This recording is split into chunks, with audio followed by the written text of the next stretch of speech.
श्री कृष्ण कहते हैं, जो पति अपनी पत्नी को ये एक चीज देता है वह कभी गरीब नहीं होता है। दोस्तों, एक बार नारद जी भगवान श्री कृष्ण से मिलने के लिए द्वारिका पधारते हैं।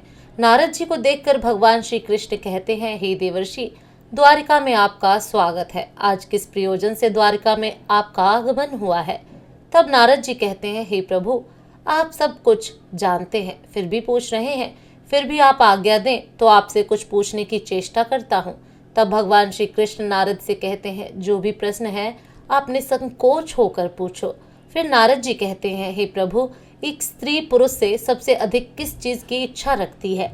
जब एक कन्या विवाह के बाद अपने ससुराल में जाती है तो वह अपने ससुराल वालों से तथा अपने पति से सबसे अधिक किस चीज की मांग रखती है, जो स्वर्ण, गहने, वस्त्र, भोजन आदि से भी बढ़कर है? तब भगवान श्री कृष्ण कहते हैं, हे देवर्षि, आपने बहुत ही उत्तम प्रश्न किया है। आपके इस प्रश्न से संसार की समस्त स्त्रियों का कल्याण छिपा हुआ है।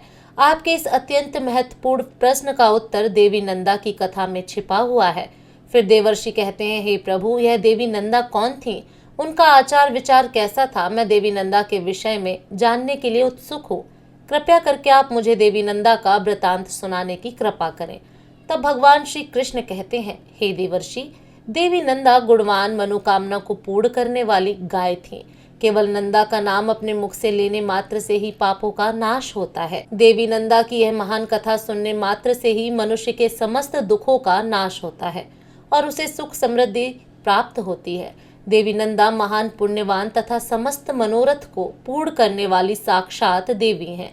इसीलिए आज मैं आपको इस महान नंदा की कथा सुनाता हूँ, इसलिए आप ध्यान पूर्वक इसे पूरा जरूर सुनिए। फिर देवर्षि कहते हैं, हे प्रभु, आज मेरा बहुत ही सौभाग्य है कि आपके मुख से मुझे देवी नंदा की कथा सुनने को मिल रही है। मैं इस कथा को पूरा अवश्य सुनूंगा और इसका प्रचार भी करूंगा। फिर भगवान श्री कृष्ण कहते हैं, हे देवर्षि, पूर्व काल में पृथ्वी लोक पर चंद्रसेन नाम से प्रसिद्ध एक महाबली राजा रहा करते थे। एक दिन महाराज चंद्रसेन रथ में बैठकर शिकार करने के लिए जाते हैं। जंगल में वे शिकार करने के लिए इधर उधर घूम रहे होते हैं। तभी उन्हें जंगल में झाड़ियों के बीच एक हिरनी दिखाई पड़ती है। महाराज ने तुरंत अपना बाण निकाला और उस हिरनी की ओर छोड़ दिया। बाण लगते ही हिरनी घायल हो गई और चारों ओर देखने लगी तो उसकी दृष्टि महाराज चंद्रसेन पर पड़ी। महाराज को हाथ में धनुष लेकर खड़ा हुआ देखकर हिरनी बोलने लगी, अरे दुष्ट, यह तूने क्या कर दिया? तुम्हारा यह कर्म पाप से भरा हुआ है। मैं निर्भय होकर इस वन में अपने बछड़े को दूध पिला रही थी। ऐसी अवस्था में तूने मुझ निरपराध हिरनी को अपने बाण का निशाना बनाया। तू बहुत निर्दय और क्रूर है। शास्त्र कहते हैं कि बच्चे को स्तनपान कराती हुई स्त्री की ओर देखना भी महापाप होता है। तूने तो मेरी हत्या करने की चेष्टा की है। अब मेरी मृत्यु के बाद मेरे बछड़े का क्या होगा? उसकी रक्षा कौन करेगा? हे निर्दयी राजा, तेरे इस पाप के लिए मैं तुझे श्राप देती हूँ कि तू इसी क्षण कच्चा मांस खाने वाला व्याघ्र हो जा और इसी वन में तू निवास कर। उस हिरनी का श्राप सुनते ही महाराज चंद्रसेन के पसीने छूटने लगे और वह हिरनी से क्षमा याचना करने लगा। महाराज उस हिरनी के सामने बैठकर हाथ जोड़कर प्रार्थना करने लगा, हे कल्याणी, मुझे क्षमा करो। मैं नहीं जानता था कि तू बच्चे को दूध पिला रही है। मैंने अनजाने में ही तेरा वध किया है। कृपया मेरी इस भूल को क्षमा करो और मुझे इस श्राप से मुक्ति की अवधि बताओ। फिर वह हिरनी कहने लगी, हे राजन, आज से 100 वर्ष बीत जाने के बाद इस वन में नंदा नाम की गाय आएगी। वही तुझे इस पाप से मुक्ति दिलाएगी। और फिर राजा तुरंत ही एक बाघ के रूप में बदल गया।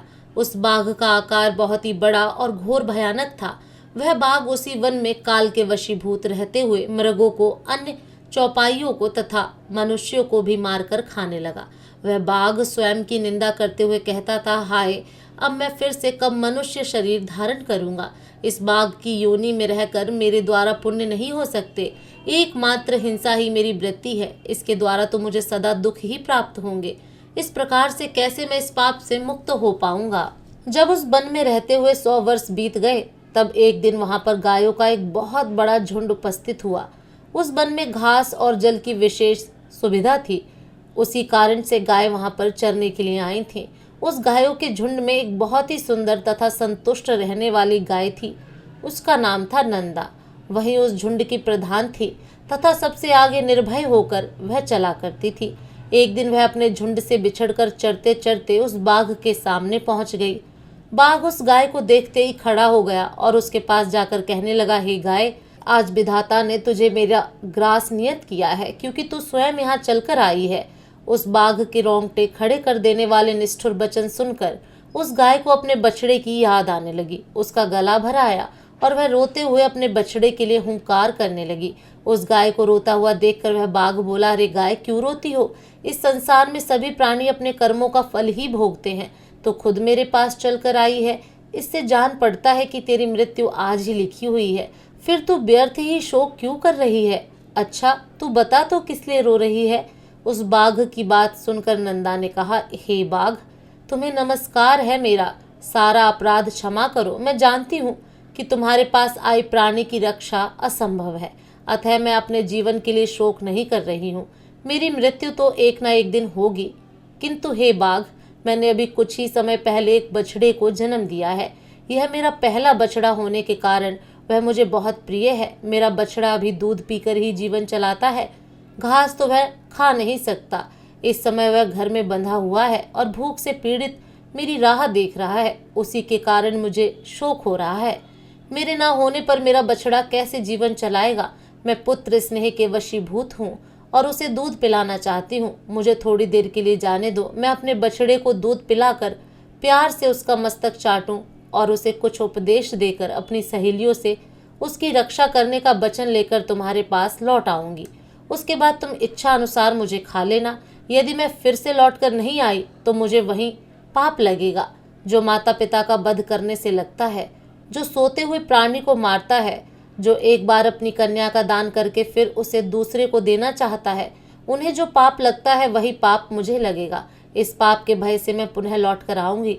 नंदा की ऐसी शपथ को सुनकर बाघ को उस पर विश्वास हो गया और वह बोला, हे गाय, तुम्हारी इन शपथ पर मुझे विश्वास हो गया है, पर कुछ लोग तुमसे कहेंगे कि प्राण संकट में पड़ने पर विवाह में और गाय को संकट से बचाने में जो शपथ ली जाती है उसे तोड़ने पर पाप नहीं लगता। किंतु तुम इन बातों पर विश्वास मत करना। इस संसार में कितने ही ऐसे नास्तिक हैं जो मूर्ख होते हुए भी खुद को पंडित कहते हैं। वे तुम्हारी बुद्धि को भ्रम में डाल देंगे। जिनके चित्त पर अज्ञान का पर्दा पड़ा है, वे तुच्छ मनुष्य कुतर्क लगाकर तुम्हें शपथ तोड़ने के लिए भी कहेंगे, लेकिन तुम अपने वचन का पालन करना। फिर नंदा बोली, हे बाघ, तुम्हारा कथन सत्य है, मैं वचन का पालन अवश्य करूंगी। फिर बाघ ने कहा, हे गाय, अब तुम जाओ, अपने पुत्र से मिलो और उसे दूध पिलाओ, उसका मस्तक चाटो तथा अपनी सहेलियों से मिलकर शीघ्र ही लौटकर यहाँ आ जाओ। फिर वह गाय उस बाघ से आज्ञा लेकर वहां से चली गई। उसके मुख पर आंसुओं की धारा बह रही थी। वह अत्यंत दुखी भाव से कांप रही थी। उसके हृदय में बड़ा दुख था। जैसे ही वह घर पर पहुंची, जिससे अपने बछड़े की पुकार सुनी और वह दौड़कर अपने बछड़े के पास पहुंच गई और आंसू बहाने लगी। अपनी माता को रोता हुआ देखकर बछड़ा बोला, हे माता, आज तुम अत्यंत डरी हुई दिखाई पड़ती हो, क्या हुआ? फिर नंदा बोली, बेटा, स्तनपान करो, यह हमारी अंतिम भेंट है। अब से तुम्हें माता का दर्शन नहीं हो पाएगा। आज एक दिन मेरा दूध पी लो, मुझे अभी लौट जाना है। मैं बाघ को वचन देकर आई हूँ। भूख से पीड़ित उस बाघ को मुझे अपना जीवन अर्पण करना है। बछड़ा बोला, माँ, तुम जाना चाहती हो वहाँ, मैं भी चलूंगा। तुम्हारे बगैर मैं कैसे जी पाऊंगा? तुम्हारे साथ मेरा भी मर जाना अच्छा है। तुम न रहोगी तो मैं अकेले भी तो मर ही जाऊंगा।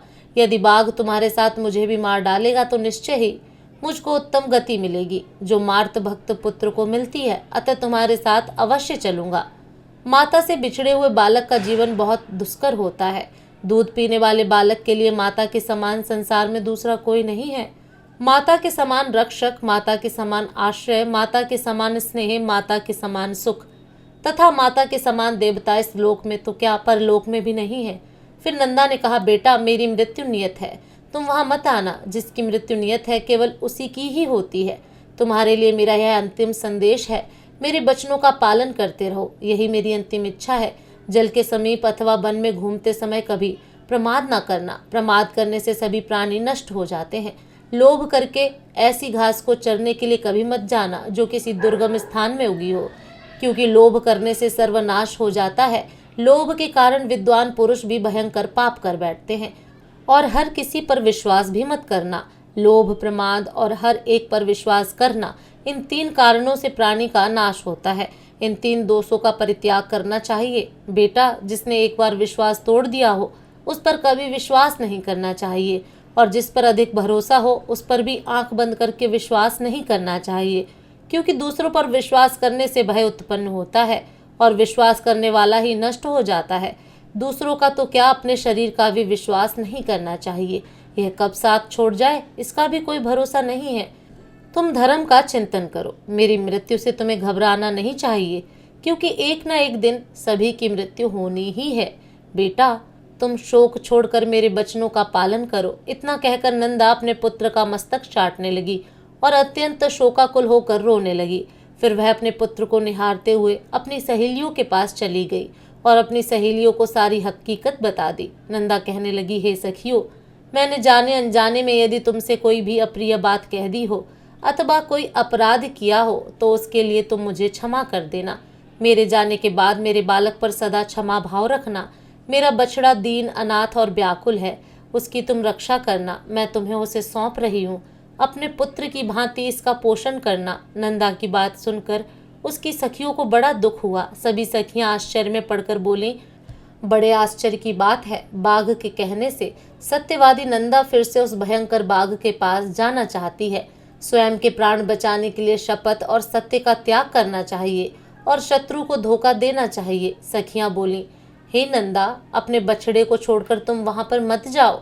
सत्य के लोभ से जो तू उस बाघ के पास जा रही है, यह तू अधर्म कर रही है। इस विषय में धर्मवादी ऋषि मुनियों ने कहा है, प्राणों पर संकट आने पर वचन का पालन न करने से पाप नहीं लगता है। यदि झूठ बोलकर प्राणों की रक्षा होती है तो वह अधर्म नहीं है, धर्म ही कहा जाता है। फिर नंदा कहती है, हे सखियों, दूसरों के प्राण बचाने के लिए मैं भी झूठ बोल सकती हूँ, किंतु खुद के प्राणों की रक्षा के लिए मैं झूठ नहीं बोल सकती हूँ। यह अधर्म है। जीव अकेले ही गर्भ में आता है और अकेले ही मरता है। अकेले ही उसका पालन पोषण होता है तथा अकेले ही वह दुख सुख भोगता है। इसीलिए मैं सदा सत्य ही बोलूंगी। सत्य पर ही संसार टिका हुआ है। सत्य के कारण ही समुद्र अपनी मर्यादा का उल्लंघन नहीं करता। स्वर्ग, धर्म तथा मोक्ष सब सत्य के मार्ग पर चलकर ही प्राप्त किए जा सकते हैं।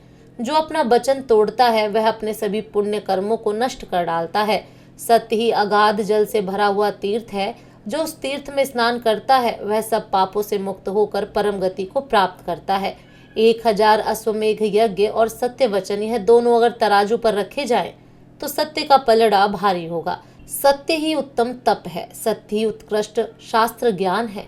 संपूर्ण आश्रय में सत्य का आश्रय ही श्रेष्ठ माना गया है। संपूर्ण आश्रय में सत्य का आश्रय ही श्रेष्ठ माना गया है। कितने भी मुश्किल परिस्थिति खड़ी हो जाए, सत्य का पालन हमेशा करना चाहिए। सत्य के उच्चारण से बड़ा पापी भी स्वर्ग में पहुंच जाता है। इसीलिए मैं सत्य का परित्याग कभी नहीं कर सकती। नंदा के ऐसे वचन सुनकर सखियां बोलने लगी, हे नंदा, तुम जगत के संपूर्ण देवताओं और दैत्यों द्वारा नमस्कार करने के योग्य हो, क्योंकि तुम परम सत्य का आश्रय लेकर अपने प्राणों का भी त्याग कर रही हो, जिनका त्याग करना बहुत कठिन है। हे कल्याणी, इस विषय में हम तुम्हारी बराबरी नहीं कर सकते। तुम तो धर्म का बीड़ा उठा रही हो। तुम्हारे इस महान त्याग से हमें यह यकीन है कि तुम्हारे पुत्र से वियोग नहीं होगा, क्योंकि जिस नारी का चित्त कल्याण मार्ग में लगा हुआ है उस पर कभी आपत्ति नहीं आती। यमराज भी उस प्राणी के प्राण नहीं लेते हैं। उसके बाद सभी से मिलकर नंदा समस्त गौ समुदाय की परिक्रमा करके वहां के देवताओं और वृक्षों से विदा लेकर उस जंगल की ओर चल पड़ी। नंदा उस स्थान पर जा पहुंची जहां पर वह तीखी दाढ़ी वाला और भयंकर आकार वाला यह मांस भक्षी बाघ बैठा हुआ था। उसके पहुंचने के साथ ही उस गाय का बछड़ा बहुत तेजी से दौड़ता हुआ वहां पर आ गया और अपनी माता तथा उस बाघ के बीच में आकर खड़ा हो गया। बछड़े को देखकर वह नंदा गाय उस बाघ से बोली, हे बाघ, मैं सत्य धर्म का पालन करती हुई तुम्हारे पास आ गई हूँ। अब तुम केवल मुझे खाकर अपनी तृप्ति करो, किंतु मेरे बछड़े को जीवन दान दो। फिर वह बाघ बोला, हे गाय, तुम तो बड़ी सत्यवादिनी निकली। हे कल्याणी, तुम्हारा स्वागत है। जो अपने वचन का पालन करता है, जो सत्य की राह पर चलता है, उसका कभी अमंगल नहीं होता। तुमने यहाँ से जाने से पहले जो वचन दिया था उसे सुनकर मुझे बड़ा कौतूहल हुआ था कि यह यहाँ से जाकर कैसे लौट सकती है। तुम्हारे सत्य की परीक्षा के लिए ही मैंने तुम्हें भेज दिया था, अन्यथा मेरे पास आकर तुम जीवित नहीं लौट सकती थी। लेकिन मेरा वह कौतूहल पूरा हुआ। मैं तुम्हारे भीतर सत्य की खोज कर रहा था, वह मुझे मिल गया। इस सत्य के प्रभाव से मैं तुम्हारे प्राणों को वक्स देता हूँ। आज से तुम मेरी बहन हो और यह तुम्हारा पुत्र मेरा भांजा हो गया। हे कल्याणी, तुमने अपने आचरण से मुझ जैसे महापापी को यह उपदेश दिया है कि सत्य पर ही संपूर्ण लोक टिका हुआ है, सत्य के ही आधार पर धर्म टिका हुआ है। हे देवी, जो तुम्हारा दूध पीते हैं वे सभी धन्य हैं, कृतार्थ हैं, उन्होंने पुण्य प्राप्त किया है, उनका जन्म सफल हुआ है। गायों में ऐसा सत्य है, यह देखकर अब मुझे अपने जीवन से घृणा हो रही है। अब मैं भी वह कर्म करूंगा जिसके द्वारा मैं पाप से छुटकारा पाऊं। अब तक मैंने हजारों जीवों को मारा और खाया है। मैं महापापी, दुराचारी और निर्दयी हूँ। पता नहीं इस पाप के कारण किस लोक में जाना पड़ेगा। बहन, इस समय मुझे पापों से शुद्ध होने के लिए कौन सी तपस्या करनी चाहिए, उसे संक्षेप में बताओ। फिर वह गाय बोली, हे बाघ भाई, विद्वान पुरुष सतयुग में तप की प्रशंसा करते हैं और त्रेता में ज्ञान की तथा द्वापर युग में यज्ञ को उत्तम कहा गया है और कलयुग में एकमात्र दान को ही श्रेष्ठ माना गया है। सभी दानों में से एक ही दान सर्वश्रेष्ठ है, वह है समस्त प्राणियों को अभय दान। इससे बढ़कर दूसरा कोई दान नहीं है। जो समस्त प्राणियों को अभय दान देता है वह सभी प्रकार के भय से मुक्त होकर परम ब्रह्म को प्राप्त होता है।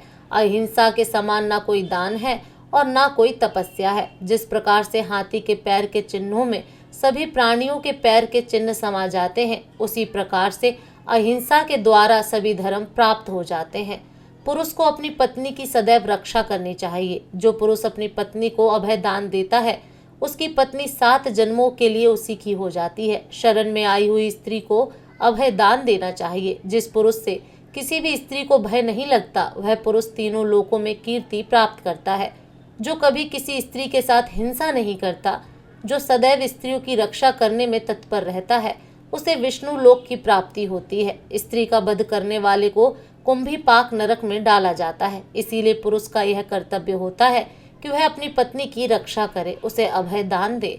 जिस व्यक्ति से सभी को भय लगता है, जो दूसरों में डर निर्माण करता है, जो दूसरों के साथ हिंसा करता है, वह सबसे बड़ा पापी है। और जो सभी से प्रेम करता है, सभी पर दया दिखाता है, जो सभी को अभय दान देता है, वह तीनों लोकों में कीर्ति प्राप्त करता है। यही परम कल्याण का साधन है जिसे मैंने संक्षेप में तुम्हें बताया है। फिर बाघ ने कहा, हे देवी, पूर्व काल में मैं एक राजा था, किंतु एक मृगी के श्राप के कारण मुझे बाघ का शरीर प्राप्त हुआ था।